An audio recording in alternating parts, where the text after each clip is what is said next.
Welcome to RAIN, the Real Estate Investor Growth Network with your hostess, Jen Josie.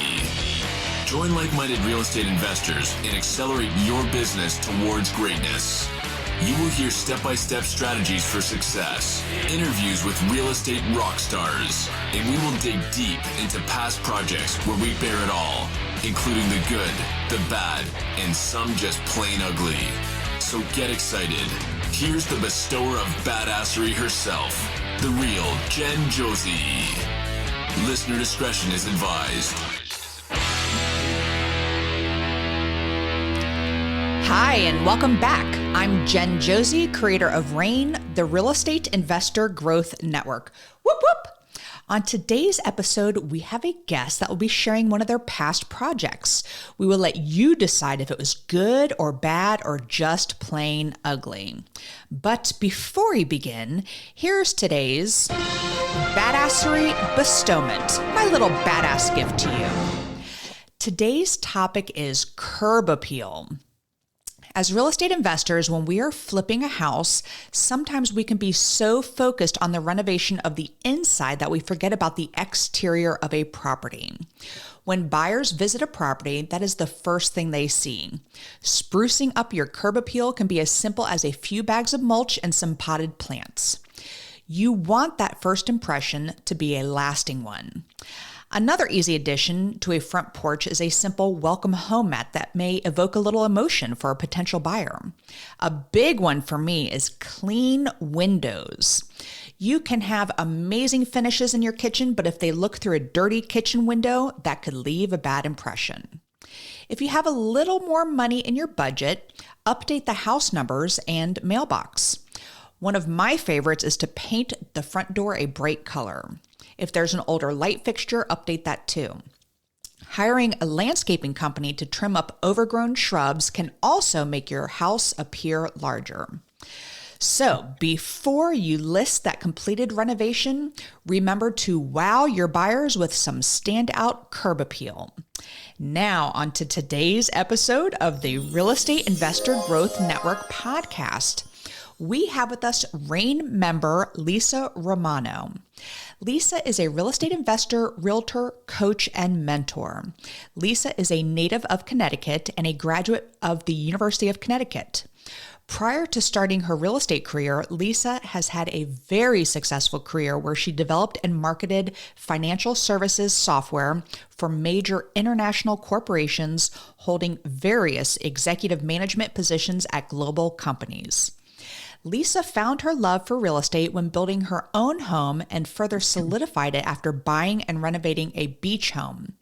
Shortly after, she put her business skills to use and teamed up with her daughter to create a real estate redevelopment company dedicated to relieving people of their real estate solutions while helping the communities they live in.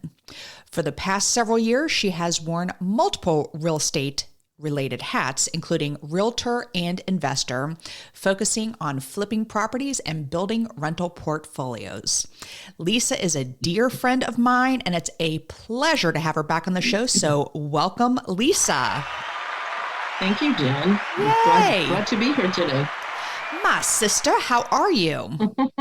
I'm doing great, thank you. How are you doing? I am good. It's a weird weather day today, but whatever. We are bringing the sunshine here into the studio, and we're happy to have you.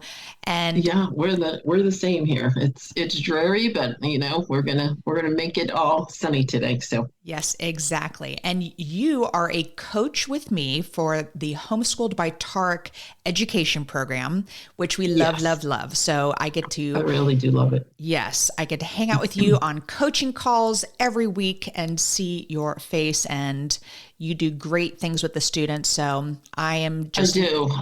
I love it. I'm surprised how much I love it. I've been doing, I don't know, a year and a half or so now, going on 2 years, whatever it is. But I just love everything about it. I love the coaching team. I love meeting the students. It's been a really great experience. So I'm had never really envisioned that, and it kind of came to me through different people that I knew and that knew about you guys and the program, and I couldn't be happier with it. So well, you are a great coach, great at inspiring students. So we are going to talk about one of your past projects today. So maybe you can inspire us when I hear this one's a doozy. The first time I had you on the show, you had like a home run project, and I'm like, home run. That's right. Easy peasy. I'm like, so were there any surprises? And you're like, no, not really. No, it went easy. I know. I thought like, well, every once in a while you have to put a plug out there for projects can go right when you manage them, right? And when And that project was a couple years into it. This one that we're going to talk about today was our first projects that we bought two on the same day. It kind of just happened that they closed on like New Year's Eve, kind of thing like that at the end of the year. And one of those was a cookie cutter. It was that perfect house, interior. It didn't need a roof, small leak, but interior, bathroom, kitchen, not major paint, you're very basic. 3 weeks in and out, and we were like, we've got this. And then that second project is the one we'll talk about today. And it was evident that we did not have it. So yes, it was our biggest learning curve. Everything I've learned is either from coaches. I did coach with, a coaching company similar to what we do with our students. But it's either through that and or this project. Everything I learned. And a lot of learn by doing. So let's dive in here. Tell us about the property. Give us the description, beds and baths, what year it was built, along with anything special about the lot, etc. Yes, it is. It was a classic 2-bedroom, 1-bath that we wanted to convert and make it 3 bedrooms, 2 baths. So, our goal was to expand it. Again, remember, first project, had not really even been in real estate, but, we're like, we can add bedroom, we can add a bathroom, we can do this and that. It was about an hour away from where we lived, which actually very close to where I live now. But so, on the shoreline of Connecticut, which is a different market than where I was an hour inland. I was just outside of Hartford. This was down at the shore. Very, very different everything, prices, markets, what people want, what they look for, things like that. Did not really recognize that difference, obviously. Just assumed everybody buys everything at the beach and prices are higher, right? And, so things like that. So really, I really have to say we probably misread that market. We miss everything on this. Well, how'd you find it? Yes, through a realtor friend, again, very strong retail realtor, really helped us with the process, but not really as like an investor mindset. And, I say that to so many of the students now, everybody's not created equal, right? Contractors are not equal. Realtors are not equal. There are realtors that are just super strong retail, but yet that investment mindset is not there. And in fairness, it is not their fault. Their business is retail. Right. Like it really was my issue that I was not able to really communicate what I'm looking for. Right. Because I was just so new. I was like, oh, definitely, ARV was too high, but I never really thought, can you show me some? It was like, oh, you think that's what the ARV is? Let's put it down.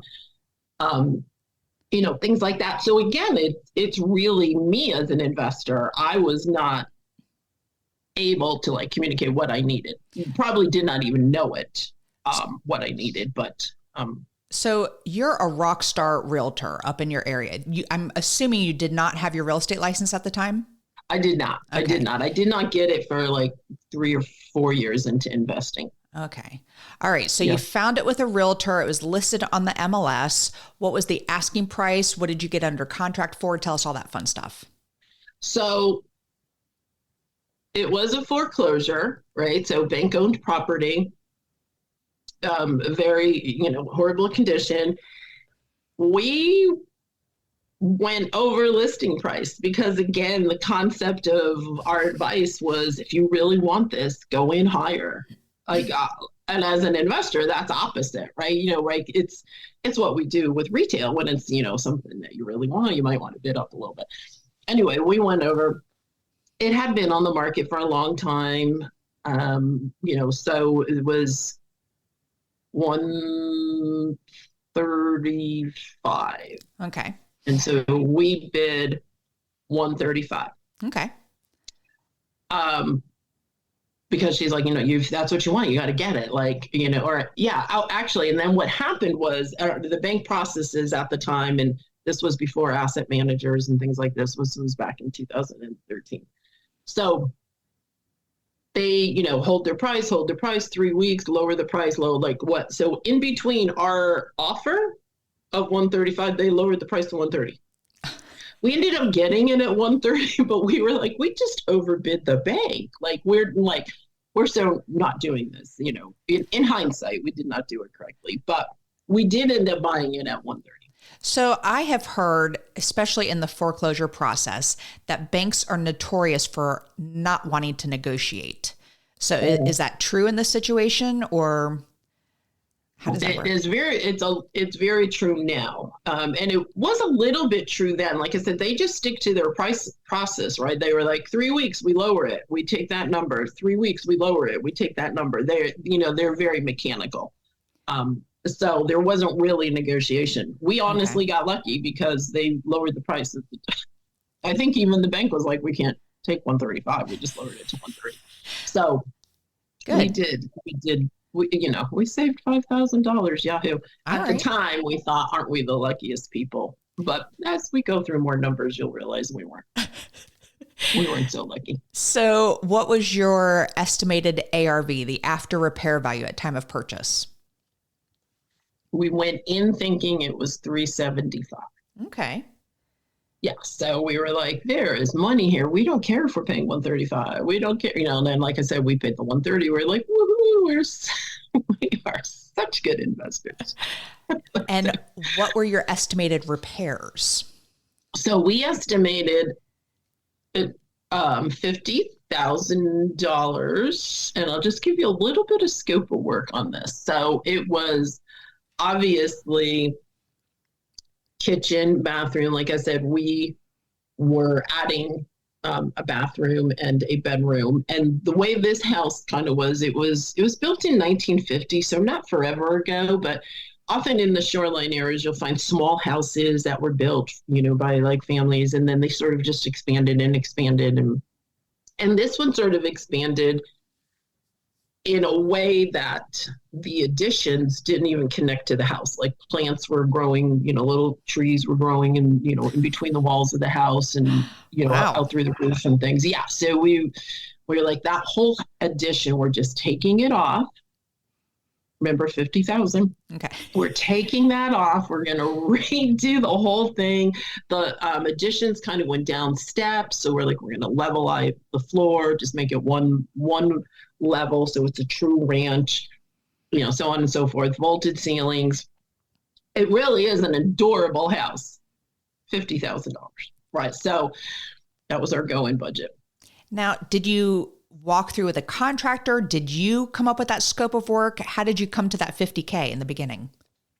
We really did it ourselves, just based on some of the average numbers and what we thought. So again, it really was, obviously we should have gotten contractors in there, but we were like, we could do that afterwards. And, we can, do this. And again, the number 375 ARV, we're buying it at 130. We're like, our projected profit was like 150. Right. So we're like, we could be off a little bit. Okay. What's the worst case if we spend 75, right? Again, and those were valid conversations. 75 wasn't the right number either. I can tell you that wasn't the right number. So we did, again, kind of going in, we were bidding wrong. Estimates weren't really validated, I will say. They were not only right, they just weren't validated. They're kind of going based on what we thought. And yeah, it was quite interesting. All right. So how did you finance this deal? This is, you said 2013? 2013. So yep. You have your purchase price of 130, you're estimating 50K in repairs. How did you finance it? So we financed it. We ended up, so the financing part is probably one of the bigger lessons I learned out of this. There's so many lessons, right? How to interview contractors, how to do this and that. But what we did, again, we were coached and just like I do with everyone, we don't want to spend our own money, right? I mean, even though I had a WT job and all those things, we're like, we are going to use other people's money. And I had met with a hard money lender who was still a dear friend of mine. I said, like any of them, when you get a project, call me, I'll come look at it. Absolutely. Call them. Come on, look at this project. And again, we had bought 2 that day, but this was the bigger one. So I was much more worried about the monies around this one. So I got him out there, did my whole presentation-ish, right? This deal I have the ARV and, a couple of comps that, in hindsight really weren't similar to this house. We've got the scope of work where, again, I detailed all of this. Mm-hmm. We're ripping off half of the house, in the correct words, walked through the whole thing, went through the budget. Now, he is just a genuinely nice person, right? I will say hard money lenders, I know, usually get they can have a bad reputation, right? Like they're pricey, they're expensive, they're hard to work with, they're this and that. Like this guy, I just he's a genuine soul. Like I just love him. But anyway, very nice. I almost wish he was less nice, just a little bit more direct with saying, hey, this project, I feel that your ARV is too high. I feel like your rehab might be low for the fact that you're ripping this house in half, right? He did not say that, but rehab numbers feel very low, and the project is too risky, and we're not comfortable lending on it.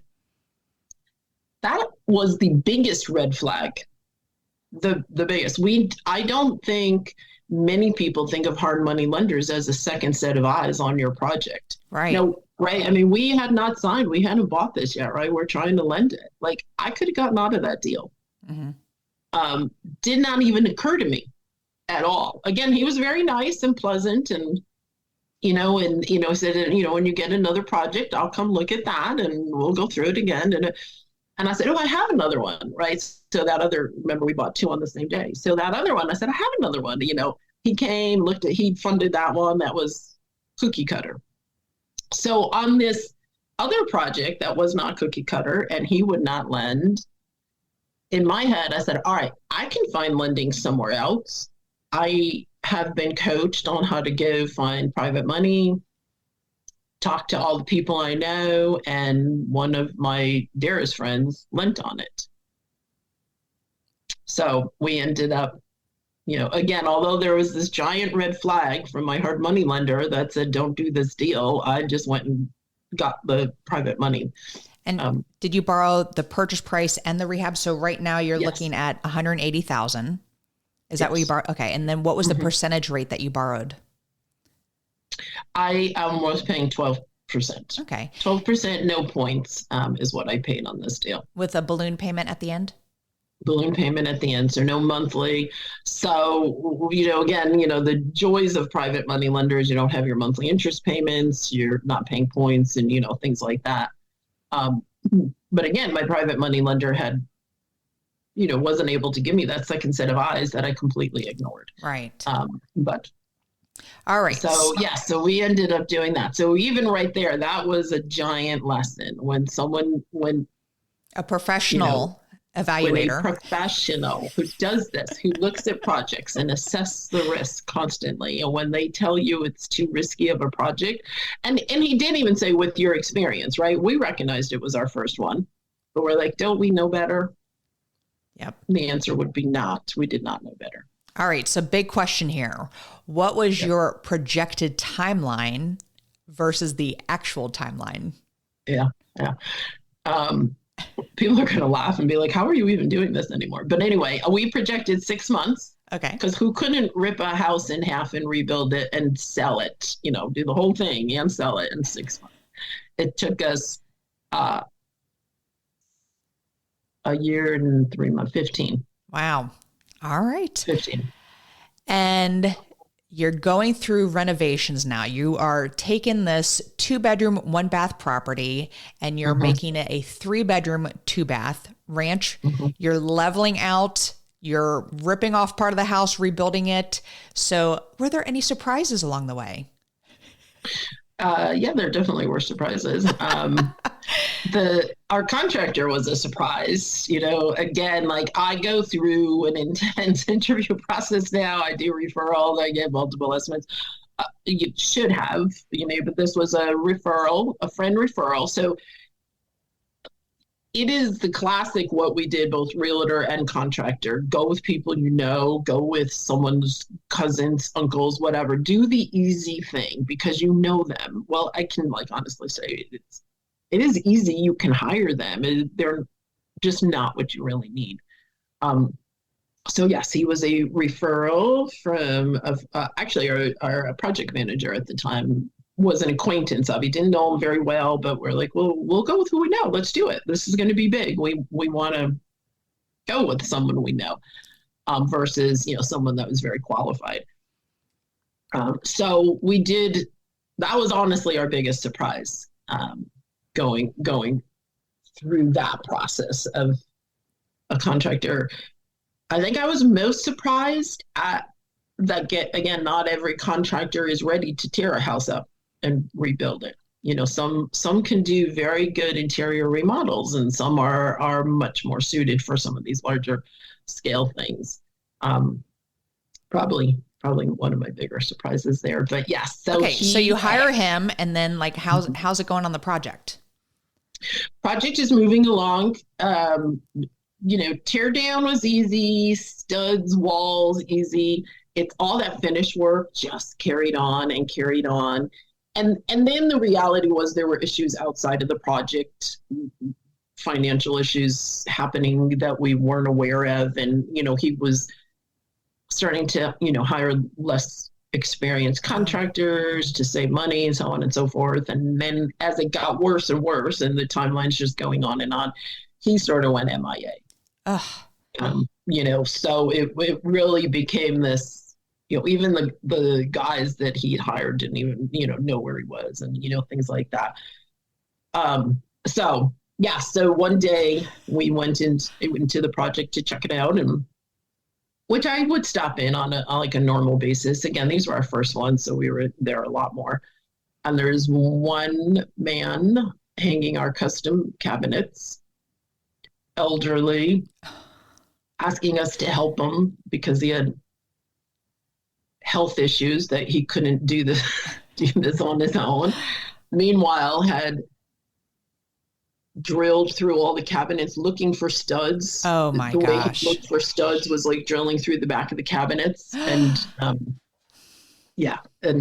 and during this process, 2 other guys had come in and they were kind of cleaning and sweeping. And anyway, I literally just stood and said, just everybody put your tools down, pack them up, and you're all leaving. Like we've had enough. And honestly, that was bad. Some of the guys didn't even have, 2 of the guys needed gas money to get home. Like they were waiting for the GC to kind of come and pay them. And that whole thing was.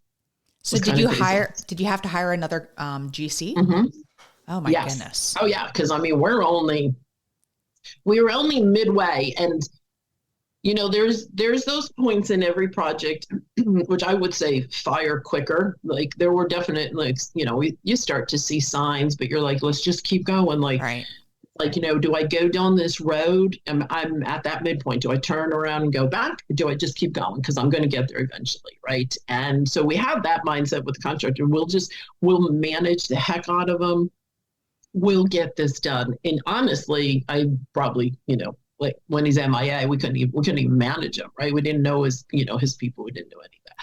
So yes, we did end up letting him go. We did hire another contractor. He was one of my contractors that I use. He's actually a client of mine as a realtor because he's buying properties now, but he was one that we used in many of our projects, and we called him in. He actually did the cookie cutter one, that one we bought that same day, and he had finished it, and it was like a few months later because this project went on for a long time. But they came in. And unfortunately, like contractors, like anybody else, you just don't pick it up and start. Like, here you go, right? There were so many things that had to be redone and reworked and, things like that. So, yeah, so that was good. That was a good, a huge budget hit. Not only, like, even if that other contractor had stayed, we probably would have doubled our budget, but like now we're adding like rework and new contractors and things like that, but they were able to come in and do it and get it done. Good. All right, so you get through to the end of this project and you go to list it. What do you end up listing it for? We started at $375. Okay, and that was your original ARV. And what were the comps telling you at the time? Well, again, we weren't the comps queens. I wasn't as good as it as I am now. Believe me, I learned it fast. They were honestly, they would have told us what we sold it at. They would have told us 275 had we really. What we did was we did a broad comp. Again with the realtor, just kind of looking at it. So we really didn't just look at ranches. We really kind of looked at some, and we were on a main road, which was a busy road, there. On one side of the road was the water. So we're like, we're just across the street from the water. I mean, it's a busy road to cross. So that side was very much less desirable than the other side. The water houses are gigantic in, size, quality, everything was very different. So, our comp, we validated it, but it wasn't correct. Like, like in our minds, we're like we're still at 375. We went in at 3, and we also knew that we spent a ton of money. Right. Right. So I'm like, 375 still right. So that is where we started. Okay. So 375. How long was it sitting on the market? It was on the market for probably 3 months. Okay. And we just reduced and reduced and reduced. Because at certain points we were just like, we need out. Like, like we need to do something with this. Because I have my private lender, to pay. Right. Absolutely. Yeah. And who we did, we did an extension with him, and luckily, like it was someone I knew, and things like that. So that worked, but I'm still accruing interest. Yeah, definitely. All right. So you have it listed, you keep dropping the price, you finally get under contract. What do you get under contract for? $273. So $102,000. Wow. Yes, below ARV. All right. So you have it under contract. Any surprises come up like during the inspection issue or any of those type of situations? There actually were some inspection issues that now I look at the house holistically, right? I think we ended up with termites, and there was something wrong with the well, and just some things like that were probably less visible, but like there are things I look at now. All right. But nothing enormous. Good. All right. So yeah, that was the only good part. Good. All right. So final numbers here. Hi, it's Jen. I'm sorry for the interruption, but I've got to tell you about this event called Re-Up. It is coming up soon, March 11th and 12th, 2023, where you can hang with some of the top real estate investors in the country. And by the way, they have a superstar lineup of speakers, myself included. So go today, buy your tickets at reupmeetup.com. That's REUP meetup.com. I hope to see you there.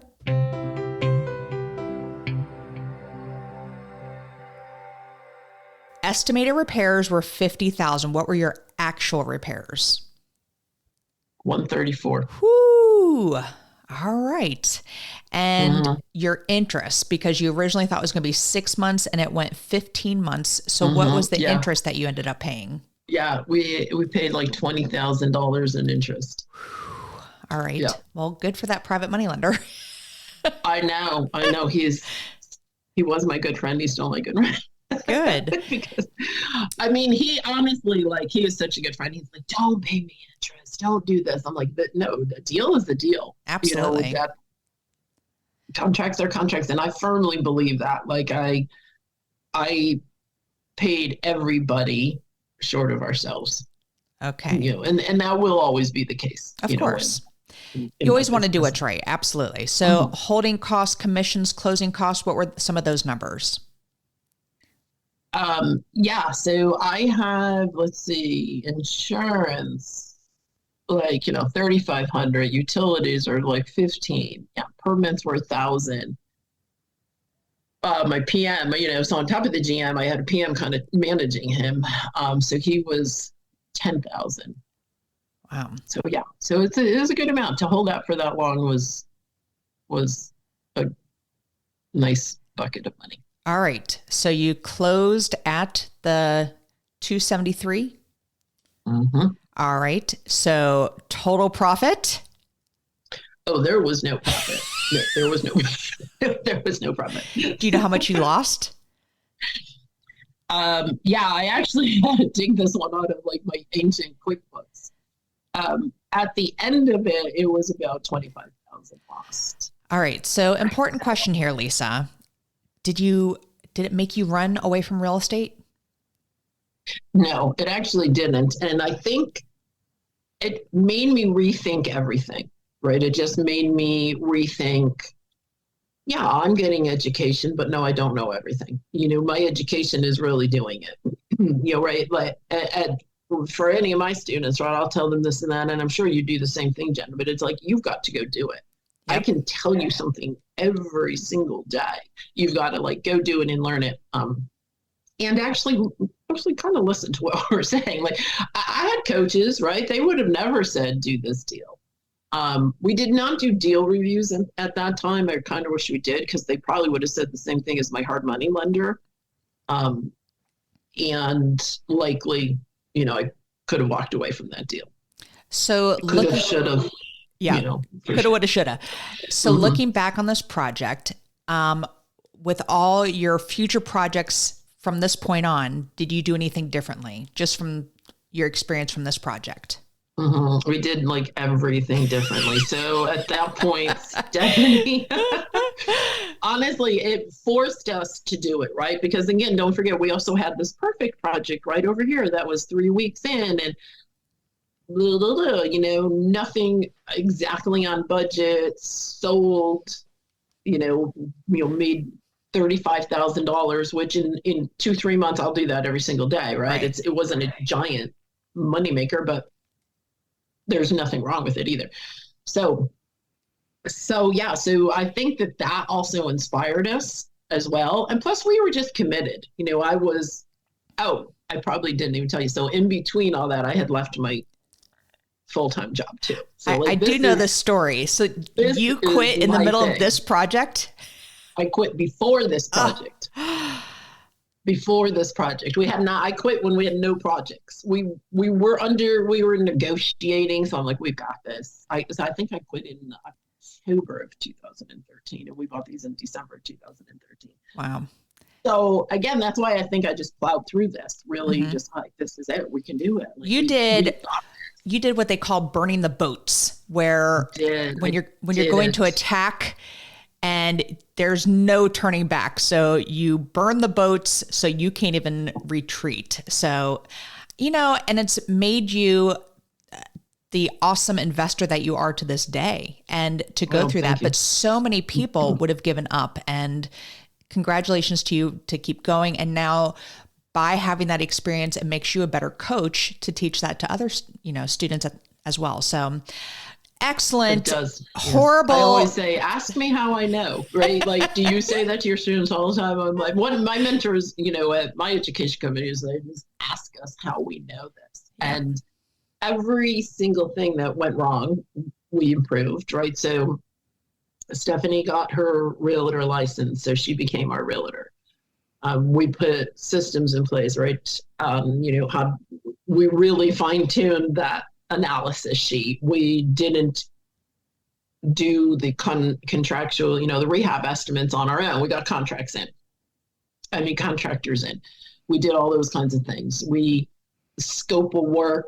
We talked to the contractor about it, got the estimate based on that, right?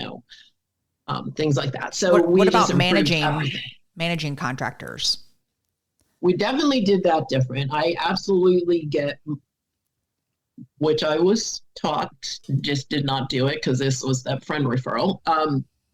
But I do talk to multiple contracts if I don't know them, right? If, the one that came in and fixed everything, I've used him many, many times. And if his numbers are right, and some projects they are, and some projects they aren't. But if he's really like on the money, I'll use him every single day. But when I'm using new ones, I definitely get 3 different ones. I get estimates. I actually get referrals and call them and actually ask the people if I can come see. So smart. Often it's their own house and, things like that. And that felt very weird at first. I'm like, I'm going into people's houses and looking at their bathrooms, things like that. But, I was on the phone with them for so long. We're like pretty much friends. And so I definitely do that very differently. Like the contractors really matter because if you think there's 3 steps, right? You have to buy right, you have to manage your project right, and then you have to sell where you think, which in our project, none of those worked. We bought wrong. We hired the wrong contractor and our ARV was wrong. So all 3 things were wrong. So that learning how to deal with the contractors, getting those bids, keeping them on target, which really the way I do that is like a project plan, but it also is their payment schedule, right? So I just literally, this is when you're getting paid. This is how you're getting paid. This is what needs to be completed in order to get paid. And that drives them, right? I mean, they want to get paid. Well, one lousy deal turning into a very profitable, investment history for you and where you have gone from this deal. And, sometimes you got to get kicked in the cojones to really see and make your business successful. So bravo to you, Lisa. Thank you so much for sharing that project. And we are going to go to the second part of the podcast, which is what makes you a badass. And I use the acronym BADASS, and the first letter is B for book. What's a book that's made a huge difference in your life?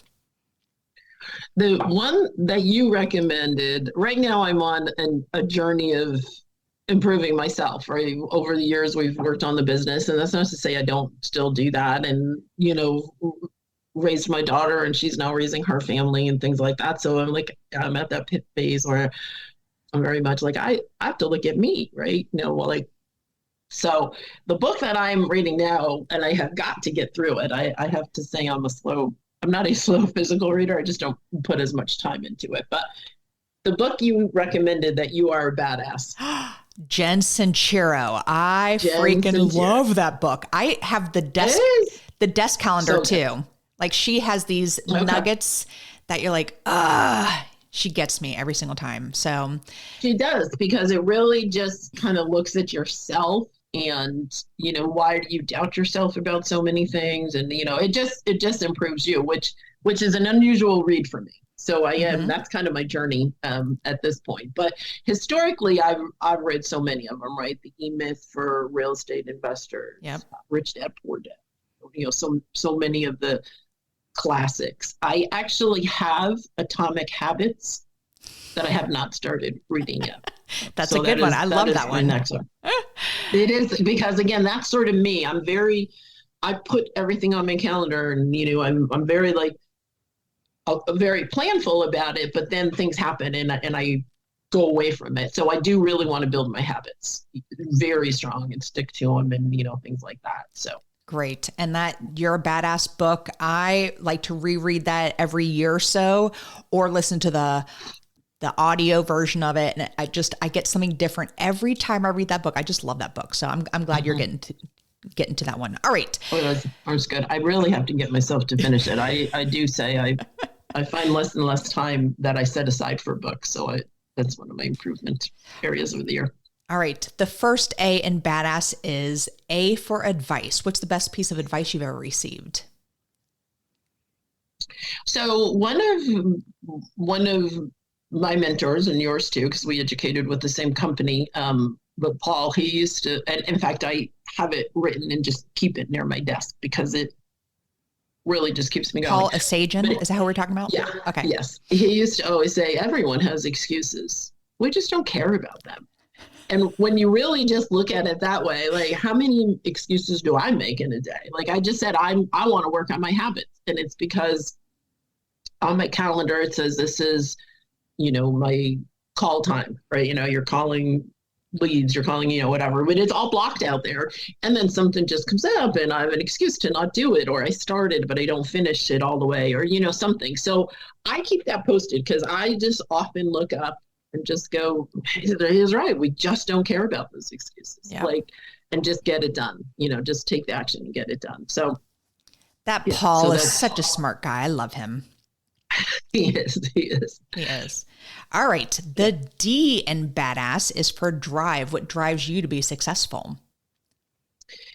My drive has always been my family. I've just been a single mom, one daughter, and like I said, she's got a young family now.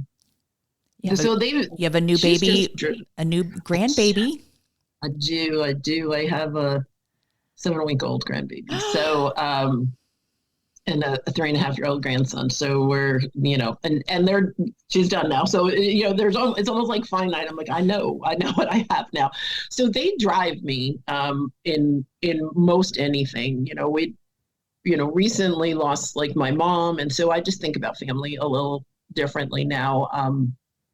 I really am, they just drive me in a different way at this point, right? I've got my businesses, I've got the things that I do. And now I'm really looking ahead, and even meeting, with Stephanie and her husband, Chris, and really talking about what I want to leave for the kids, and them as well as parents. But, really like ideally they drive everything I do. Like my vision is I can leave them properties or real estate or, whatever it is that allows them to choose what they want to do when they are through college or, whatever they're passionate in life, and not really have to worry about, I've got to make and support my family. Cause maybe I have these properties for them where they can like rely on that. So that's kind of my vision for them. If they want to go save the world and not make as much money, I want them to be able to do that. If they, whatever career they choose or whatever passion they choose, I want them to do it a little bit with, maybe not with that worry, where I was like, how are we going to survive? Like, right. You're just always kind of trying to make things happen. Well, that generational wealth is such a gift for them. And, it is such a gift. Right. Yes. And I think, I was not zero when I started investing like Ivy would be. But just think of what you could have done with things over time. Right. If you've had properties 30, 40, 50 years that are making you money and the appreciation and the equity you're building. So, yep. So true. All right. The second A in badass is aspiration. I'm a big goal setter. So what is a goal you are currently working on? Honestly, I think I was just like referring to that. Like it is definitely my goals right now are just sort of myself, my own.